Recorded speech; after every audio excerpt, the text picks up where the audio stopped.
Welcome back to New Rockstars. The trailer for Spider-Man No Way Home blows open the Spider-Verse with reveals or at least hints toward at least 5 villains from past franchises. Doc Ock Alfred Molina, Green Goblin Norman Osborn, Electro Jamie Foxx, the Lizard Rhys Ifans, and Sandman Thomas Hayden Church scraping the bottom of the barrel there. But there are, no offense, those guys were great. But there are rumors that there is a 6th villain rounding out this Sinister Six lineup.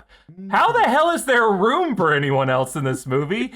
And is the 6th villain truly ungrateful fans who will somehow find a way to put dirt in our eye?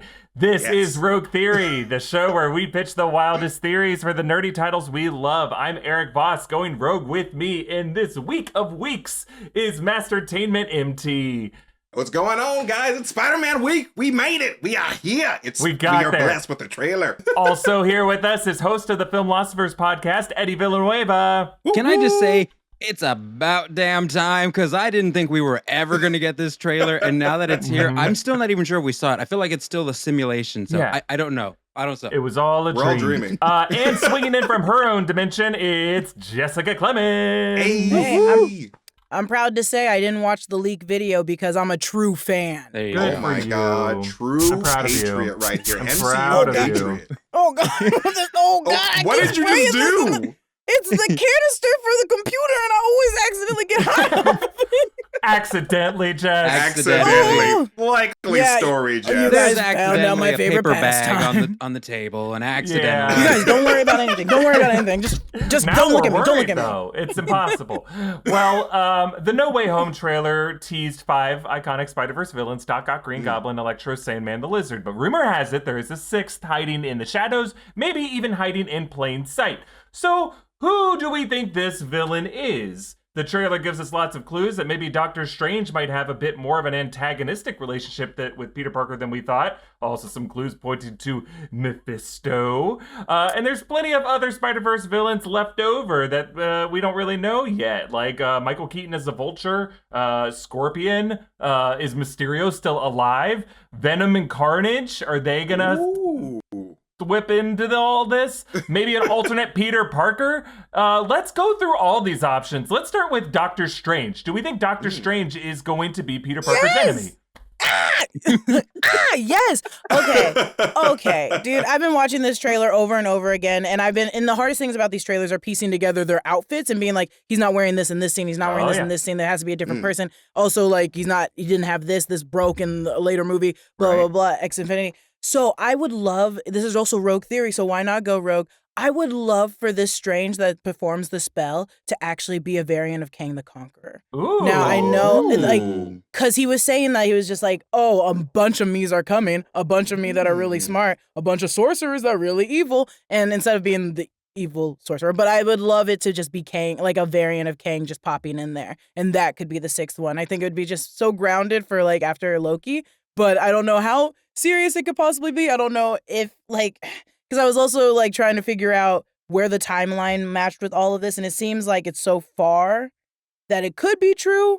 I don't know. I just want it to be Kang. I just want it to be a variant of Kang, so we stay on board. You know, now that we have things like variants in the universe, it's just so hard to pin anything down. It's kind of like when Skrulls got introduced, like Far From Home ended with Nick Fury turning back into a Skrull. So anybody could be a variant, anybody could be a Skrull. That deception makes it really fun to theorize about. Yeah. For me, when it comes to like Doctor Strange, it's hard for me to imagine him being a disguise for someone like Kang or Mephisto, but I could see him very likely having some kind of allegiance or loyalty or partnership with one of these entities. And a different... Like he knows about Kang or he knows 100%. About Mephisto. And the reason 100%. he's weird in this trailer is that he's like either trying to avoid them or trying to serve them unwittingly, you know? 100%. I'm jumping on that board because that would make more sense. And so also, I would love Strange made a bargain with a Kang. I think with a he Kang... loves making them bargains. He likes a good deal. Who doesn't like a good deal?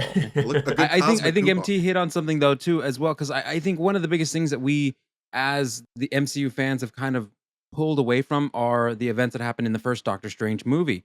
And I am a huge fan of Chiwetel Ejiofor, and I honestly feel like Mordo has a role behind this. Like, I feel like if he is either using some kind of incantation, maybe to disguise himself as Strange, or even to have a sway over Strange with, the efforts with Dormammu behind him, because one of the unique things about the trailer, and mind you, just like Jess, I've been rewatching this thing like crazy. One of the unique things that I saw at the very beginning was, when he's looking at those little witch figurines, and if you look at the one that he's actually looking at, he actually has a goatee and he has teeth, and it's like, oh my God, you're seriously looking at something that's been manipulated to get his attention. So I feel like I don't think that Doctor Strange is trying to lead him to himself, but I think it's someone else who's trying to lead him to Doctor Strange, because there's already a hold on Doctor Strange in some way or some form. But I feel like Dormammu and Mordo have kind of a play in this as well, because I feel like there's still some kind of saltiness. There's got to be some kind of saltiness from Dormammu from at the end of Doctor Strange. So I think if Doctor Strange has some kind of hold over him, why would he engage Peter Parker in this spell? Do we think Doctor Strange planned on that spell going awry, or is that genuinely something that happened outside of his control and now he's panicked? Oh, I just think it's a spell that just went totally wrong. I think that he tried to do it and he was like, I saved the universe like a zillion times. This is what I do. I freaking beat Dormammu. I beat Thanos. I beat death all day. Like, no one can beat me because I'm the smartest dude in the multiverse. And so he does it, and things go wrong. And so, I think it's just a weird accident. That's why I was thinking it had to be like a variant of him, because I was also like, what if this variant isn't as well-to-do as our Doctor Strange? He's just like slightly a little bit under. And so I was like, what if he just completely messed up on this spell on purpose and was like, yeah, I don't care. I was like, I don't care. I really don't care.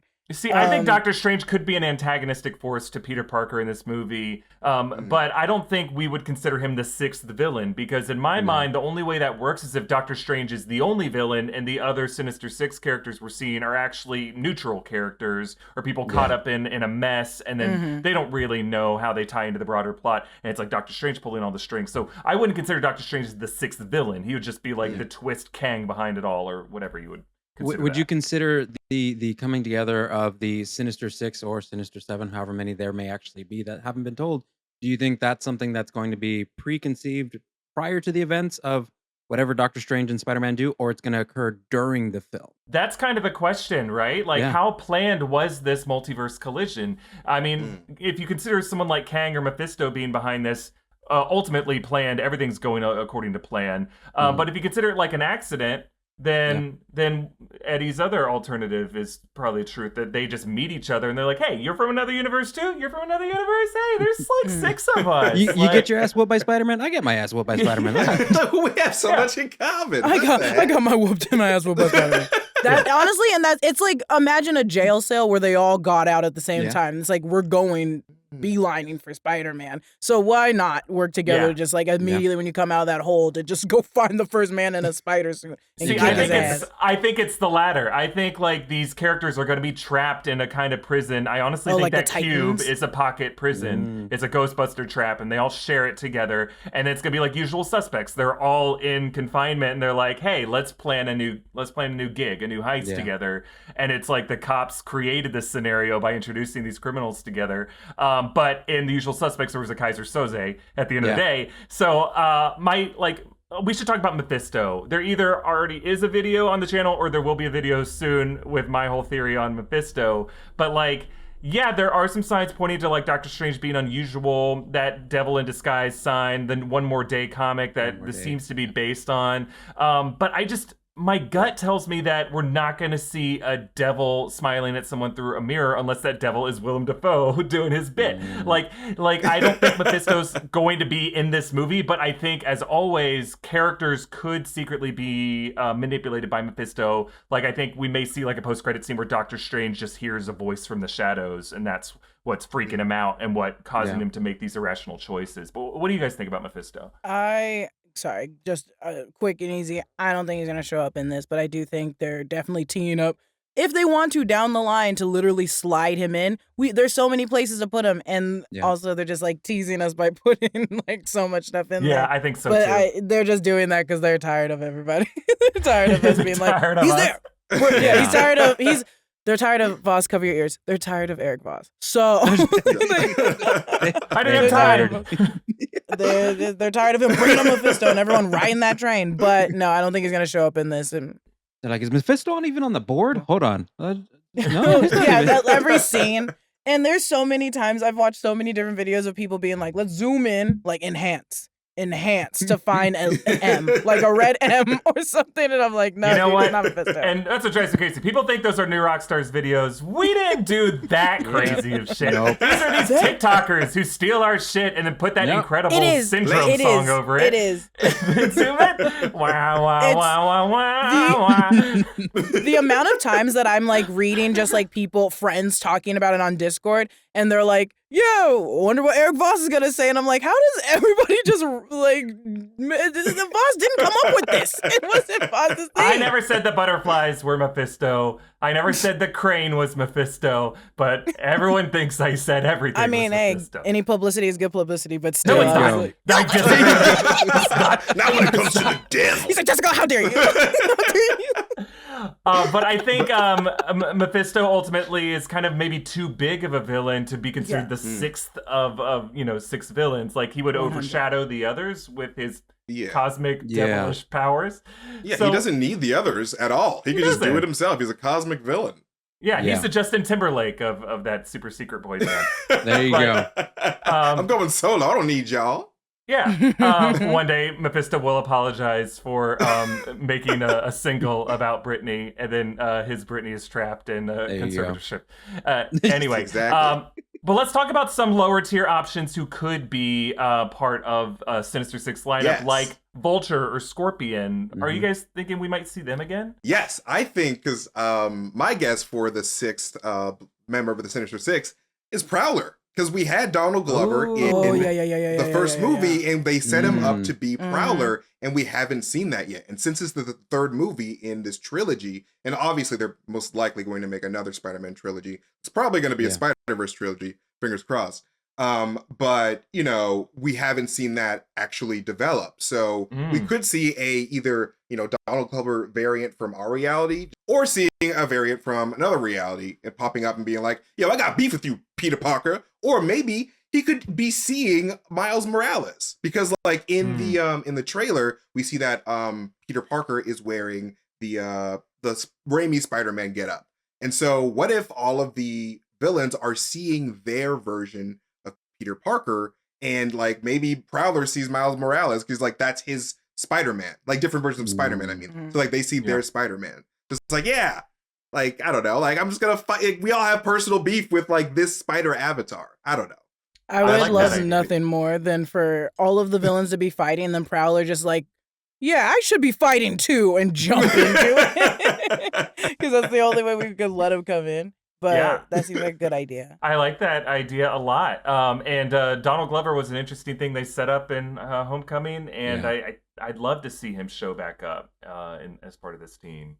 I think would be a really fun, I guess, callback, if you will, to the mysterious final member would be, I mean, and this would be pretty interesting, especially with the, coming back of Vincent D'Onofrio as Kingpin. Sure. Having the head, if you will, someone who has the means to make these types of things feasible in terms of getting people together. That would be really great, especially when we're trying to make that bridge now from the TV series, version of Marvel into the Marvel Cinematic Universe. That'd be a great bridge to use to create that from that aspect. Yeah. What an interesting idea. And that could be a way we get Charlie Cox Daredevil in this too. Because I don't want, if we hopefully do get Charlie Cox in the MCU, I don't want him to be the only person to come from that side of the Netflix universe. I mean, D'Onofrio did such a great job with Wilson Fisk, and I'd love to see him be the Kingpin of the MCU. And he wants to do it so badly. So I know. like, give it to him. Fantastic.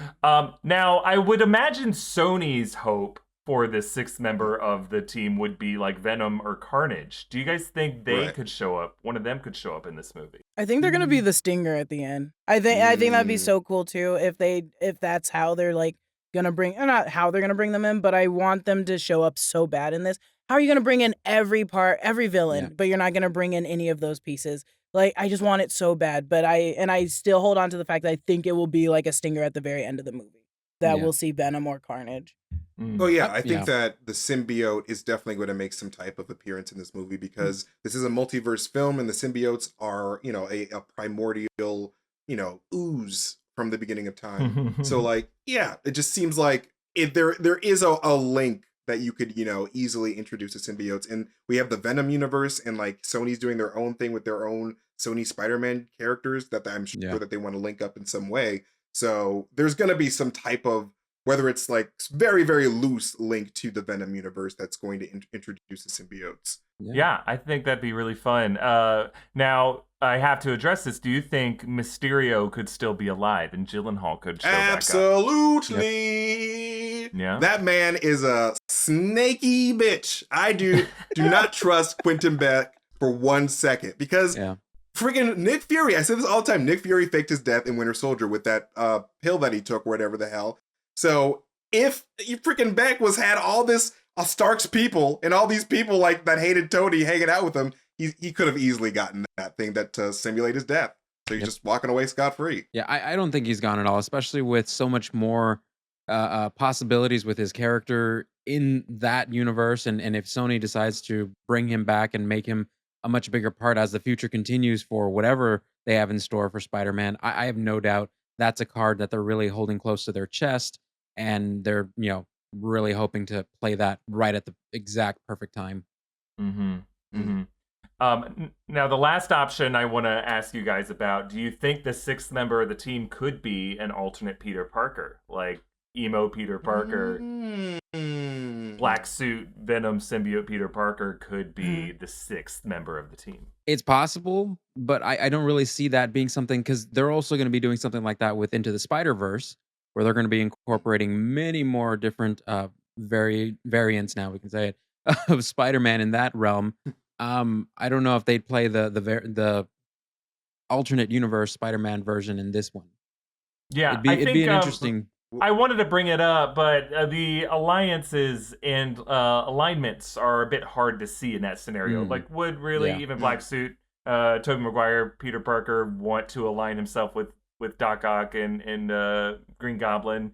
Like, I don't know if he was that kind of evil, Yeah. It would have to be a very specific set of circumstances that would make him want to join forces with them. Yeah. Possible, but like, I think that though the evil Peter Parker thing is highly probable because the Spider-Verse comics, I believe, and if I'm wrong, just you can edit this out, they came from the Shattered Dimensions video game, where at the end of that, it's revealed that Peter Parker is the villain behind the whole multiverse shenanigans. So, there is some type of precedent for it because those comics would not have existed without that video game. Oh, there's precedents for everything. There's There's probably a zillion Peter Parkers in the past as well.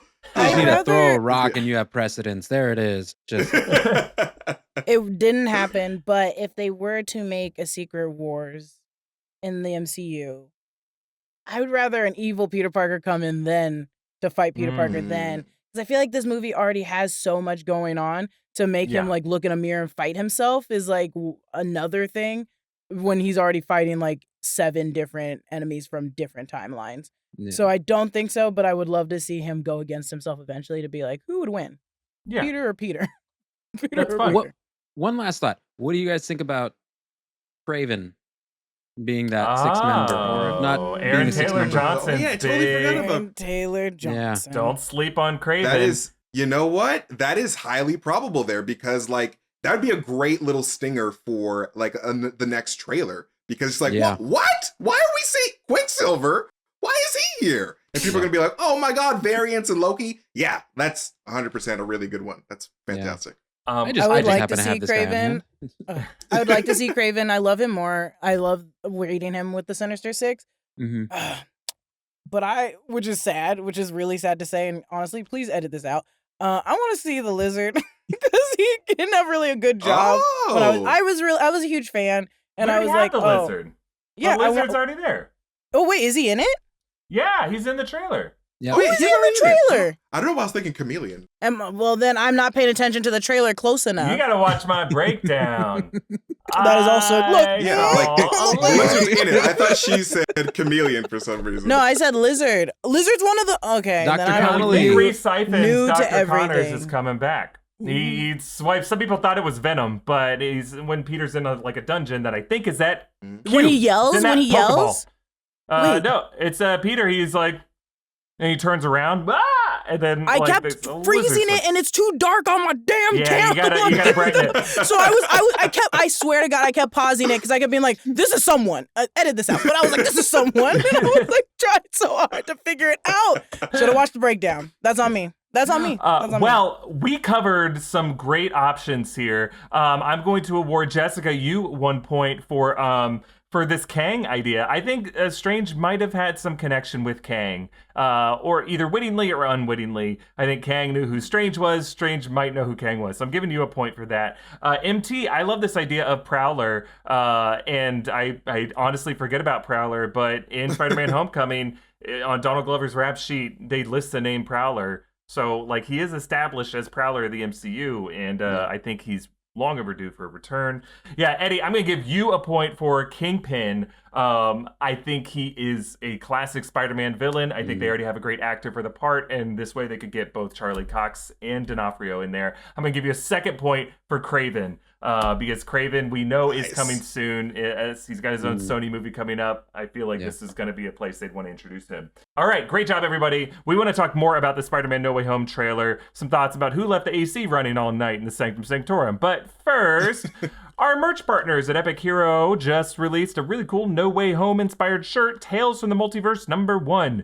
There's going to be other shirts in this series, and they're going to be limited edition, so get on it. They also have this What If inspired shirt, and there's like Loki and Suicide Squad inspired shirts and merch, all kinds of cool nerdy gear. So show your support for New Rockstars and get yourself some great nerdy gear at newrockstarsmerch.com. We want to thank Mint Mobile for sponsoring this episode. After years of fine print contracts and getting ripped off by big wireless providers, we have learned that there's always a catch. So when we heard that Mint Mobile offers premium wireless service starting at just $15 a month, we wondered what the catch could be. Well, the catch is there isn't one. They're the first company to sell wireless service online only. They cut out the overhead costs and pass on those sweet savings directly to you. And New Rockstars, Philip actually switched to Mint Mobile. He loves it.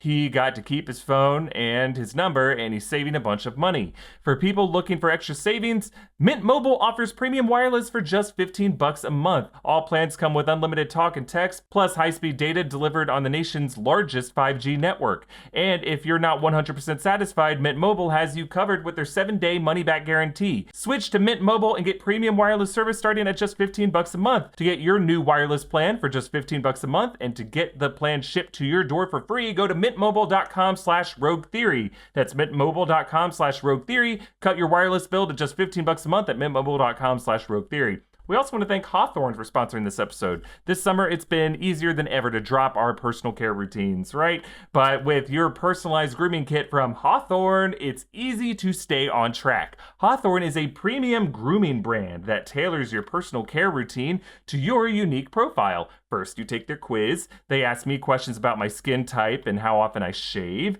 It was really easy, and it only took a few minutes. At the end, I got an essentials bundle with the products tailored to my body type and lifestyle. I got deodorant, face wash, shampoo, and other products that are specifically selected for me. They all smell great, and I feel great when I use them. Hawthorne takes the risk out of shopping for personal care by giving you free shipping on your order and returns. With their subscription options personalized to your usage, Hawthorne makes sure you never run out of your essentials. Life is complicated. Hawthorne keeps it simple with a short study back quiz that matches you with your perfect grooming kit. Looking your best has never been easier. So take Hawthorne's quiz today and get started on your personalized self-care routine by going to hawthorne.co and use promo code ROGUE to get 10% off your first purchase. That's HAWTHORNE.co, promo code ROGUE, hawthorne.co, promo code ROGUE. And we want to thank Simply Safe for sponsoring this episode. When Simply Safe Home Security's founders, Chad and Eleanor Lawrence, designed their first security system in their kitchen, they did it for a very personal reason. Their friends had just had their home broken into. They were struggling to find a security system that was simple to set up and would make them feel safe again. Editor John loves his Simply Safe system, and he got it because his mom loves hers. They are a multi-generational Simply Safe family. Making people feel safe is what Simply Safe has been doing ever since that moment 15 years ago. A passion to protect people not only drives every engineering detail in its products, but it motivates every interaction with its customers. Simply Safe makes it so easy. It takes about 2 minutes to customize the system on their website, simplysafe.com/rogue. SimpliSafe has trained security experts ready whenever you need them, whether that's during a fire, a burglary, a medical emergency, or even just when you're setting up the system. There's always someone there who has your back to keep you safe. As our listener, you can save 20% off your SimpliSafe security system and get your first month for free when you sign up for interactive monitoring service. Just visit simplysafe.com/rogue to customize your system and start protecting your home and family. That's simplysafe.com/rogue. All right, everybody. What happened to the Sanctum Sanctorum? Why is it frozen and covered in ice? Doctor Strange seems unable to use his magic to thaw it out. He's resorted to covering himself up in layers. Wong's getting the F out of there, packed his luggage, headed back to the Sanctum Sanctorum, it looks like. Probably soon going to be fighting with Abomination and a warmer climate. So what is going on here? Why is it frozen? Oh my god. I truly think that just one of the doors that open to different like geographical places literally just erupted. Only because in the trailer it does have that man just like sweeping up the who's snow. that guy? So I don't think it's that big of a Seriously, deal. like an intern? Yeah, it's a Is wizard that in Wong's training. servant? That'd be hilarious if Wong had his own servant because He's like supposed to be clean the snow. his It servant. it truly, I feel like it was so minor to everyone around them because they were just like, yeah, we just put on jackets. Wong's getting the hell out of here. This guy sweeping up the snow. He's shoveling, and Peter came in his normal outdoor clothes. So it's just like it's only inside this bubble. And the unique thing about that whole scene is that Doctor Strange is wearing his cloak and everything, but he's got like regular New York winter clothes home winter clothes underneath. Yeah. It's like like a collared sweatshirt and sweatpants and everything. Sweatpants. So, mind you, this might not be the most popular idea, but I mean, going back, this was kind of a secondary idea to what we were talking about earlier with Doctor Strange. But what if Doctor Strange is going through a midlife crisis? Like the possibility of the fact that he died and came back, and now before he was kind of an arrogant person, and now he's like, I'm gonna cherish like the whole like Mr. Scrooge kind of thing, Christmas Carol, and I'm gonna do these things. I'm gonna, oh, Peter, we did this together, so why not throw this together out there? And like kind of like part of like the weather changes, wanting to do things differently, shake things up instead of it always being dark and gloomy. Now it's like a winter wonderland inside the Sanctum Sanctorum. I was thinking, I'm like, man, what if he's just going through it? Like, what if he's just trying to figure out something? He's just trying to figure out life. Maybe. Where are it's like, they? I just want to make a snowball, man. Like, Thanos stressed me out. I just want to make a snowman, snowball. Where are they in the timeline if Far From Home is way after this? So Far From Home and then this. So it's like, what was he doing during Far From Home? Do we know? Exactly. Like that's yes. What my answer was going to be. Excuse me. Excuse me. Yeah. I think MT is affirming your curiosity and saying that we all are confused by this. Okay. Dr. Strange was just kicking it in the Sanctum Sanctorum. I think that's all we know. He was just doing something. No, I'm like, is this so mean to me that I never know when you're roasting me? I don't know when you're roasting me or when you guys are being serious. Oh no! I'm that's just saying, on Twitter. I agree. I don't know. He's when like, I've made 10 Olafs and I've killed them all. I've made 10 Olafs and I've killed them all. I'm done. Yeah, so he's just chilling. Okay. So he's just chilling. Need to die because Frozen. Yeah, this movie is set after Far From Home. It's right after Far From Home, and it's like summertime going into fall, right? Because New York at the end of Far From Home seemed to be in the middle of the summer, but now these shots look like fall leaves are taking over the nearby parks. Well, because you got Halloween decorations. Yeah. Oh, so it's Halloween. Yeah, it's fall. So some time will have passed. Like, Peter gets arrested, and then he starts to try to adjust to the new normal of being a pariah, and, about 2 months of that. And then he's like, you know what? That Halloween direction looks like Doctor Strange. I remember now that I have a friend named Doctor Strange who I can ask to help me. Well, and in the Another midst reason of all why that, this Strange is probably weird, and not to say that his mental health isn't important, but why there's something up with him. Yeah, I mean, we don't know what the status of. I mean, talking about rogue theory, relationship theory. We don't know what was going on with him and Rachel McAdams' character during that time before that point and the big blip. So I mean, maybe he's also like in his feels, breaking out the boombox and like just wanting to just. I mean, who knows? Who knows? That's why I'm asking you guys. Wait, we don't know. Why are you asking us? Oh, I thought you knew. You guys don't work for Sony? I wish we did. Sorry. I do. I'm the one that leaked the trailer. Whoever has the balls to leak that trailer is I don't know. I would get shot. I would get shot. Someone might be getting shot as we speak. Yeah, like that still could happen. Mm-hmm. No, I think that a good chance of why the Sanctum could be frozen could be linked to. I sort of have two guesses. Mm-hmm. One could be completely due to where the hell Doctor Strange was in Far From Home. Like that could just be their way of like they're coming back. It's like, oh man, we just went on this weird frozen adventure. We just fought a Yeti. It was really crazy, man. Oh yeah, what happened? Mysterio? Who? What was going on? So it could be that, or it could be the Sanctum is responding to whatever the hell Mordo is doing as a response to, no more, like, too many wizards. And it's just like, oh no, the magic in the world, it's going cold. I'm getting cold. I can't heat myself up. It all goes back to Frozen. It all just ties back to Frozen. So it's sort of reflecting the health of, like, the magic in the Marvel universe. That makes sense. That's the idea I like. It's like Narnia rules. Like when the White Witch takes over, Tilda Swinton in a different cinematic universe. Everything was frozen. It was a representing factor of the health of this place. Like there's so much Harry Potter shit going on. Right? Am I the only one seeing like I would hope so. Dumbledore and Harry like a little bit? And like when Harry just walks into the Great Hall, he's like, why is it snowing? And they're like, oh, because Dumbledore's sad. Or there's like something. Dumbledore's sad. There's always some kind of like broader mystical reason why. And it's just usually it can be explained quickly with a joke and then we move on. It's like Dumbledore ran out of episodes of Queer Eye and he's pretty upset because that show's great. Yeah. And this is Doctor Strange doing. Well, MT, I think you got closest to the right answer. I'm giving you the point there. Hooray! Well done. Can't wait to figure out it was just a door that exploded and I was right. Or the magical thermostat is broken and the repairman won't come for another 2,000 years. Yeah, and he just knocked Yeah. Exactly.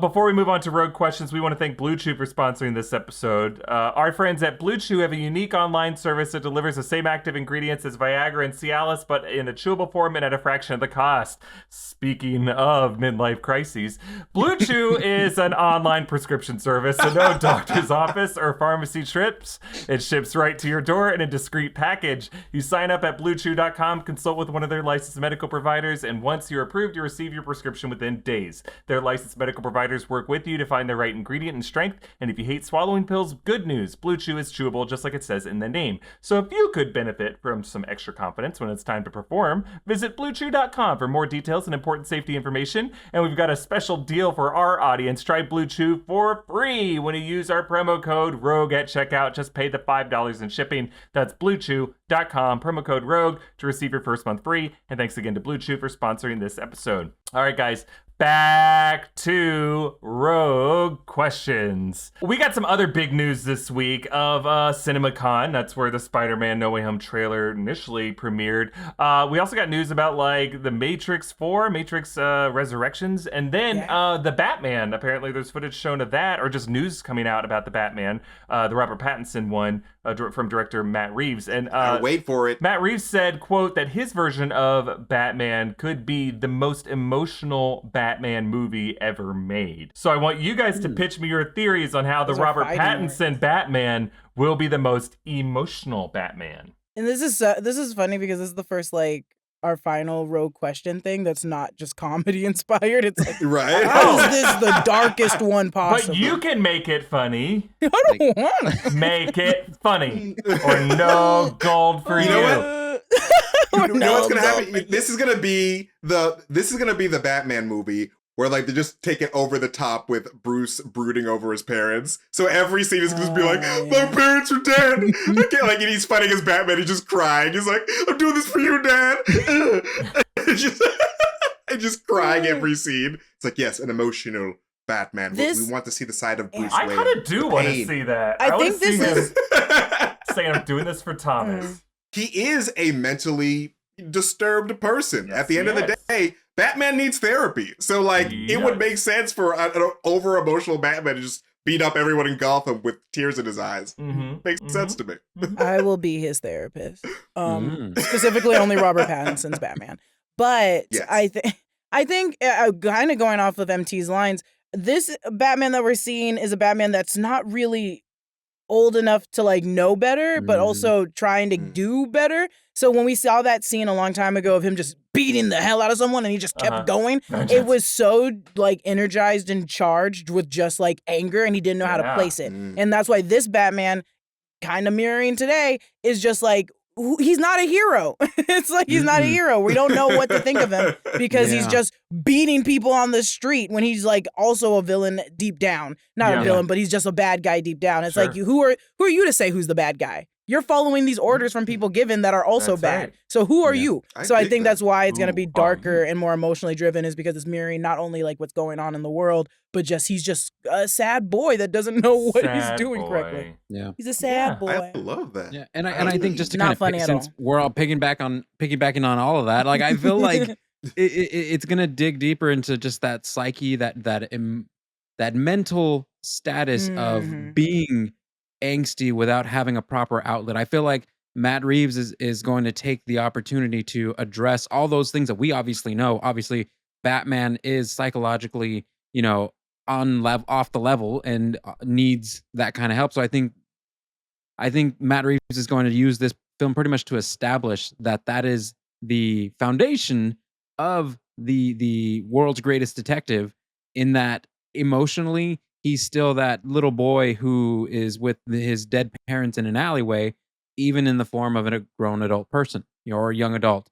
And I feel like through this film, there's going to be a lot of loss that are just going to add on to that pile that he's already feeling. And so emotionally, we get the amazing opportunities to see that being exposed in the rawness of that emotion. Because once he's grown, once he's older, he knows how to mask a lot of that. He knows how to keep it from just pretty much every single person that's important to him, or they consider him important to him. And this is going to be an opportunity where it's just going to be a raw emotional opportunity, where you see that constantly in every instance, not only in fighting, but in just one-on-one silent moments. See, I think that's a very good answer. I think you guys are right. That's probably what Matt Reeves, by it being an emotional movie. But here's what I think. I think what's going to happen is we're going to follow Robert Pattinson, Bruce Wayne, and in the final scene of the movie, he's going to be at his father Thomas's office in a high rise. Oh my gosh! The camera is going to pull out, and it's going to be the North Tower of the World Trade Center. And then it's going to be September 11th, 2001, and it's going to be the same movie as that awful "Remember Me" romantic movie that came out, where it was a surprise 9/11 movie. I want to go. We're all going to cry because we're going to be romantic. I want to get out of this. We all want to get out from it. I thought you were going to make like a Planet of the Apes reference because Matt Reeves directed that. But in a way, it is our planet, and we blew it up, and damn us all to hell. Damn you!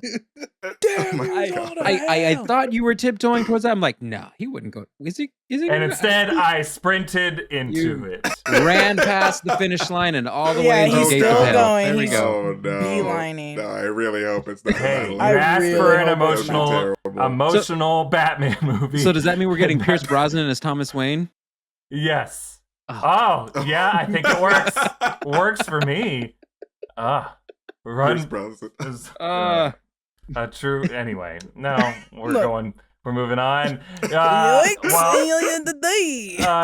Jessica, for having the proper emotional response to my awful pitch, gets 2 points, and you win this episode of Rogue Theory. It was a test. I Willy Wonka you. I tested you guys, and only Jessica succeeded. I hate this so much. I was very much like 9/11. Maybe let's not do 9/11. God. I Dude, don't that was know not what to make a serious joke pitch. I'm out not of it. seriously pitching 9/11. I know. Sounds like you really are, Voss. I don't know.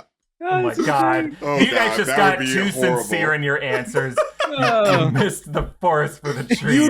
You guys don't know comedy like I know comedy. Yeah, horrible, horrific terrorist events that happened where people Oh died. my God. That's This funny. all out. That's comedy. If I can't make jokes about that anymore, what are we canto? Yeah, this white male comedy. I've always hated it. Well, Jessica, you win. Everyone Thanks. wins. Not me, though. I lose. But that's Thank okay. you. Thank you. We're all winners. That's it for this episode of Rogue Theory. I want to thank our guests, Jessica Clemons, Eddie Villanueva, and MT. Follow all three of them on social media. Support them in all of their endeavors. You can support this channel by checking out our new limited edition No Way Home shirt and this What If shirt at newrockstarsmerch.com. Follow me at EA Voss. Follow New Rockstars. Subscribe to New Rockstars here on YouTube. And we will see you next time. Bye. Goodbye.